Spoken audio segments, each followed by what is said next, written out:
అందరికీ hi hello అండి. నేను మీ దివ్య గారి వంటిల్లు అండ్ బ్లాగ్స్కి స్వాగతం. సో ప్యాకింగ్ వీడియో అయితే చూసారని అనుకుంటున్నానండి. సో ఇప్పుడు అక్కడ నుంచి కంటిన్యూషన్ అయితే ఈ వీడియో ఉంటుంది. సో నేను స్టేషన్కి వచ్చేసానండి.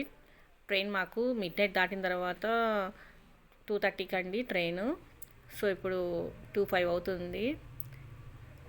2:30కి ట్రైన్ వస్తుంది. సో సైలెంట్గా ఉందండి. రైల్వే స్టేషన్లో ఎవ్వరూ లేరు, ఖాళీగా ఉంది. సో మిడ్ నైట్ ట్రైన్ కదండి, ఎవరు ఎక్కువ మంది ఉండరు, అందులో చలికాలం కాబట్టి చాలా సైలెంట్గా ఉంది. సో ట్రైన్ అయితే వస్తుందండి, చూడండి వీడియోలో చూపిస్తున్నాను చూడండి. సో మన కంపార్ట్మెంట్ భోగి ఎక్కడ వస్తుందో అక్కడికైతే వెళ్ళిపోతాను. సో ట్రైన్ ఎక్కేసామండి. ఎర్లీ మార్నింగ్ 5:30కి అయితే దిగిపోయాను. సో అప్పుడు వీడియో తీయడం కుదరలేదు. సో తిరుపతిలో అయితే దిగిపోయాము. సో ఇక్కడ 10:30కి అండి ట్రైన్ వస్తుంది మాకు తిరుపతిలో వైజాగ్కి వెళ్ళడానికి. సో బ్రిడ్జ్ అలా ఎక్కానండి.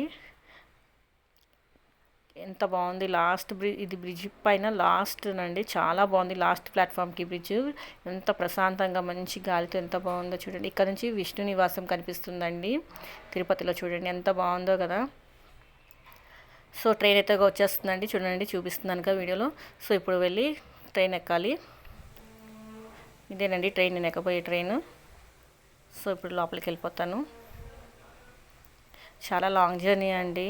సింగిల్గా అయితే చాలా మనకి పిచ్చి పడుతుంది. ఎవరైనా మనకి తోడు ఉంటేనే కొంచెం టైంపాస్ అవుతుందండి ట్రైన్ జర్నీ. సో అందులో ఏంటంటే మామ్కి బాగాలేదు కదా, సో సర్జరీ ఉంది కాబట్టి నాకు కొంచెం మూడ్ కూడా చాలా కొంచెం అప్సెట్గా ఉంది. సో ఫుడ్ కూడా మాకేం తీసుకోవడానికి కూడా అవ్వలేదండి. సో అందుకని మా హస్బెండ్ వాళ్ళ ఫ్రెండ్ మాకు నెల్లూరులో తీసుకొచ్చి ఇచ్చారండి. నాకైతే ఏం వద్దు అని చెప్పాను, బట్ మా హస్బెండ్ ఏమో చికెన్ బిర్యానీ అయితే తెప్పించారు. మళ్ళీ మీరు తప్పుగా అనుకోవద్దు, మామూలు బాగుపోతే చికెన్ బిర్యానీ తెప్పించుకొని మరి తింటున్నారని తప్పుగా అయితే అనుకోవద్దండి.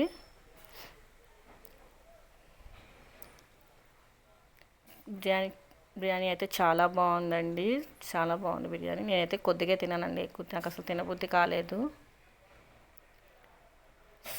సో వైజాగ్ అయితే వచ్చేసింది. సో ఇప్పుడు నేను వైజాగ్లో దిగిపోతున్నా. సో ఎర్లీ మార్నింగ్ వచ్చిందండి ట్రైను. సో అందుకే ఎప్పుడెప్పుడు వెళ్ళి మా మమ్మీని చూసేద్దామా అన్నంత ఆతృతగా ఉంది. సో ఈ వీడియో కనుక మీకు నచ్చినట్లయితే సబ్స్క్రైబ్ చేయడం మాత్రం అస్సలు మర్చిపోదండి. లైక్ చేయండి, షేర్ చేయండి, కామెంట్ చేయండి. అలాగే పక్కన బెల్ ఐకాన్ని యాక్టివేట్ చేసుకోండి. నెక్స్ట్ హాస్పిటల్ బ్లాగ్ అయితే వస్తుందండి. బాయ్.